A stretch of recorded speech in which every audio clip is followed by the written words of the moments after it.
Halika, kailan ka nadali? 26. Itong 26 lang? January?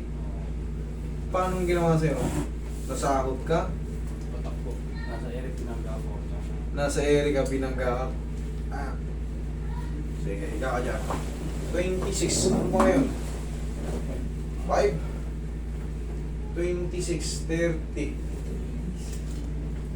Tsaka 5. Ano pa lang, lagpas pa lang 1 linggo. Ay, wala. Ano pa to? Normal pa yung pamamaga sa loob. Normal pa yan na masakit. Bago-bago pa eh. Pero syempre, sana walang mga napunit na ligaments. Gano'ng kataas yung talon mo? Taas din. Mataas din yung talon mo?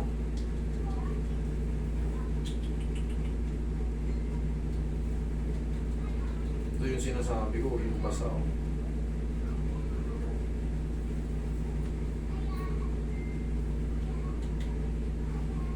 Kunti lang. I-bike mo to pagka naka-recover ka. Marunong ka ba mag-bike? Bike ka ha?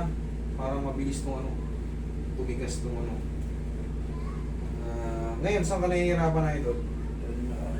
Pagka nakatayo, pag-upo, okay. Sa mga normal walk, hagdan, ganyan. Medyo masakit din pa siya. Okay, may nasakit. Sige.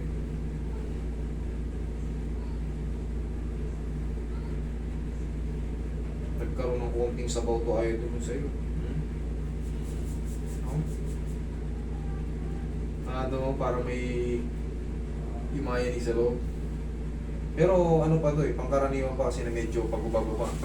Galing sa pamamaga, kumbaga naghihilom yung ano, maaaring siguro pagtatansya ko rito, baka may napunit na mga ilang hit lang. Hindi naman totally rupture talaga. Pero talagang nangyayari basta na yung injury. Yun nga lang, siyempre pagka medyo may mga sabaw-sabaw, makikita kasi yan dyan eh. Pag kinapa ko para may tubig, tinatawag na nagkakatubig sa tuhod. Pero beto, very less lang naman. Ang karaniwan pa dahil pag-ubaba. Pero kung mga yan, mga 5 buwan na, 6 na buwan na, ganun pa pag inom yung tuhod mo. Huwag ka nang magtatatalon dahil sigurado pilay ka pagbagsak mo. Dudulas yun eh. Kapag mga araw pa lang, 9 days.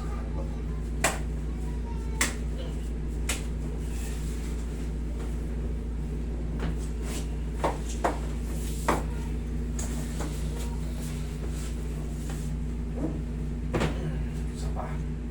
Okay, bitaw mo. Relax na.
Tigas mo to, idol. Sipa mo. Sapa? Okay, thank you.